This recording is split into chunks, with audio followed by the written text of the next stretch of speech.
Bismillahirrahmanirrahim. Assalamualaikum warahmatullahi wabarakatuh. Alhamdulillahirabbil alamin. Wassalatu wassalamu ala asrofil anbiya'i wal mursalin nabiyyina Muhammadin wa ala alihi wa sahbihi ajmain, amma ba'd. Ya, saudara-saudaraku kaum muslimin maupun muslimat yang dimuliakan Allah Subhanahu wa taala.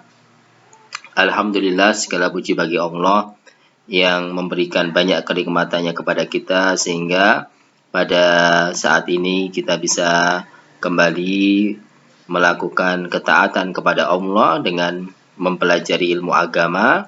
Dan pada hari ini kita akan belajar kitab Al-Qawaidul Arba', 4 pedoman pokok dalam tauhid.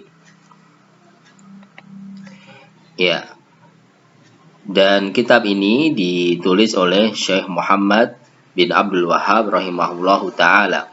Ya, langsung saja beliau membuka kitabnya dengan basmalah, bismillahirrahmanirrahim.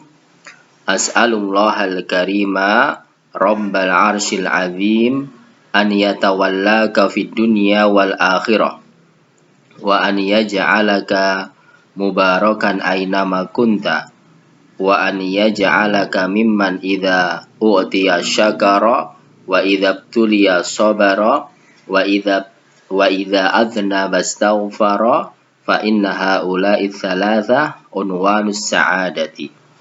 Ya. Beliau penulis Syekh Muhammad bin Abdul Wahhab memulai kitabnya dengan Bismillahirrahmanirrahim, dengan basmalah. Alasannya apa? Para ulama membuka tulisannya, membuka kitab-kitabnya dengan basmalah. Yang pertama adalah mengikuti kitabullah, Al-Quran, di mana Allah Subhanahu wa ta'ala membuka kitab sucinya Al-Quran di dalam surat Al-Fatihah dengan Bismillahirrahmanirrahim. Ya.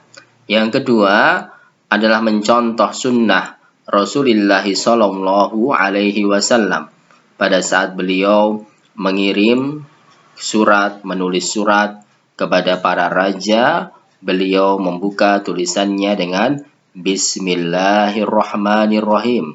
Ya, seperti dalam hadis yang diriwayatkan oleh Imam Bukhari dari sahabat Abdullah bin Abbas radhiyallahu ta'ala anhuma, pada waktu Rasulullah sallallahu alaihi wasallam mengirim surat kepada Heraklius, raja Romawi, membuka dengan Bismillahirrahmanirrahim. Ya. Kemudian manfaat, ya, faidah dari membuka tulisan dengan Bismillahirrahmanirrahim. Yang pertama adalah isti'anah, sebagai bentuk permintaan tolong kepada Allah. Allah akan memberikan pertolongan. Kita meminta pertolongan kepada Allah. Saya akan menulis, ya, saya mohon kepadamu ya Allah, tolonglah dalam tulisan saya itu, berikanlah kemudahan, berikanlah kelancaran. Ya, maka Allah semoga memberikan kemudahan dan kelancaran dalam tulisan kita, dalam tulisannya. Kemudian yang kedua, tabarrukan, mendapatkan keberkahan dengan Bismillahirrahmanirrahim. Itu, ya, diharapkan mendapatkan berkah tulisannya itu dengan menyebutkan nama Allah di awal tulisan. Semoga kitabnya, semoga tulisannya, semoga karyanya itu berkah. Berkah itu bermanfaat bagi dirinya, bermanfaat bagi orang lain, ya, di setiap waktu sepanjang zaman. Ya, seperti kitab ini, ya, juga berkah, bermanfaat sampai hari ini, terus dipelajari, terus dibaca, dan terus diambil faedahnya oleh seluruh kebanyakan umat Islam. Kemudian setelah membuka tulisannya dengan basmalah, beliau melanjutkan dengan doa.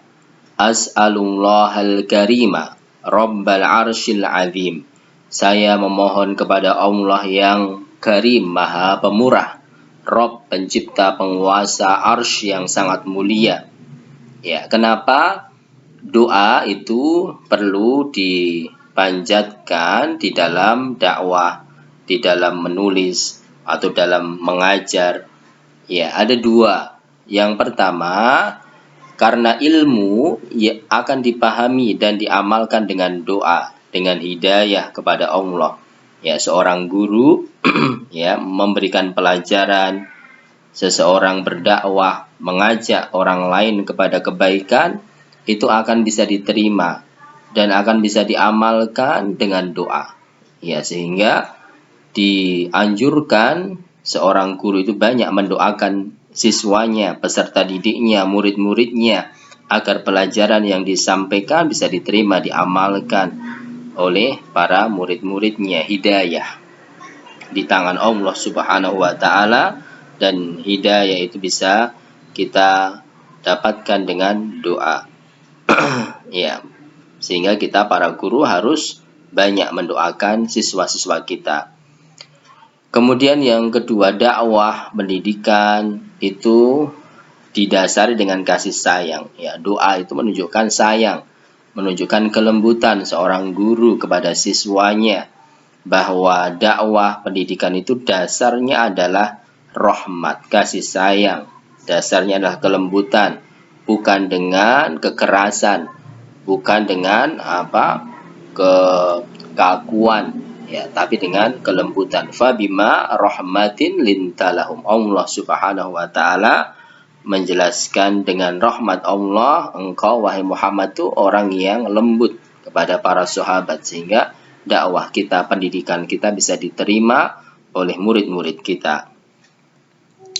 Kemudian di dalam kitab tersebut penulis menyampaikan 3 doa.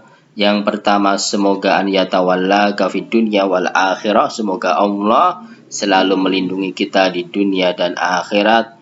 Wa an yaj'alaka mubarakan ainama kunta. Yang kedua, semoga Allah menjadikan kita orang yang mempunyai berkah. Ya, berkah atau barokah itu apa? Thubutul khair, artinya kebaikan yang senantiasa ada terus-menerus. Dan orang yang berkah itu adalah orang yang senantiasa memberikan kebaikan di mana saja, kapan saja. Ya, orang yang punya berkah adalah orang yang mampu memberikan kebaikan dimanapun dia berada, kapanpun. Ya, seseorang di rumahnya, maka memberikan berkah kebaikan kepada keluarganya. Di kampungnya, masyarakat, dia mampu memberikan berkah kebaikan kepada kampungnya, masyarakatnya, kemudian tetangganya, di kantor, di sekolah, dia mampu memberikan berkah kepada murid-muridnya, kepada teman-teman, rekan-rekan kerjanya. Ini adalah orang yang berkah. Setiap saat dia sempit, tetap berkah itu ada. Saat dia lapang, gembira, berkah itu ada. Saat dia sedih, berkah itu tetap ada. Ini adalah orang yang berkah. Kemudian yang ketiga, semoga Allah menjadikan kita orang yang bersyukur jika diberikan nikmat, sabar jika diberikan ujian, dan beristighfar jika melakukan dosa dan kesalahan. Karena syukur saat diberikan nikmat, sabar saat diuji, dan istighfar saat berbuat dosa dan kesalahan, itu unwanus sa'adah, tanda kebahagiaan hidup kita. Jadi kita perlu evaluasi, introspeksi diri kita. Apakah ada 3 sifat ini pada diri kita? Kita bersyukur kepada Allah saat diberikan nikmat, diberikan kelapangan oleh Allah, apakah kita bersyukur? Yang kedua, apakah kita bersabar saat diuji oleh Allah? Yang ketiga, apakah kita selalu beristighfar, bertaubat jika kita berbuat kesalahan, jika diingatkan oleh saudara kita, teman kita, kita melakukan kesalahan, diingatkan, kita beristighfar kembali kepada Allah Subhanahu wa taala dan mampu meminta maaf kepada orang lain. Ya, ini tanda kebahagiaan kalau kita mempunyai 3 sifat ini. Ya, mari kita berbenah, mari kita berusaha mempunyai 3 sifat yang mulia ini, senantiasa bersyukur, sabar, dan beristighfar kepada Allah Subhanahu wa taala, agar kita menjadi orang yang bahagia hidup di dunia dan akhirat. Barakallahu fikum. Sampai di sini semoga bisa bermanfaat. Kita lanjutkan pada pertemuan selanjutnya insyaallah. Naktafi bihadal qadar wa akhiru da'wana alhamdulillahi rabbil alamin. Assalamualaikum warahmatullahi wabarakatuh.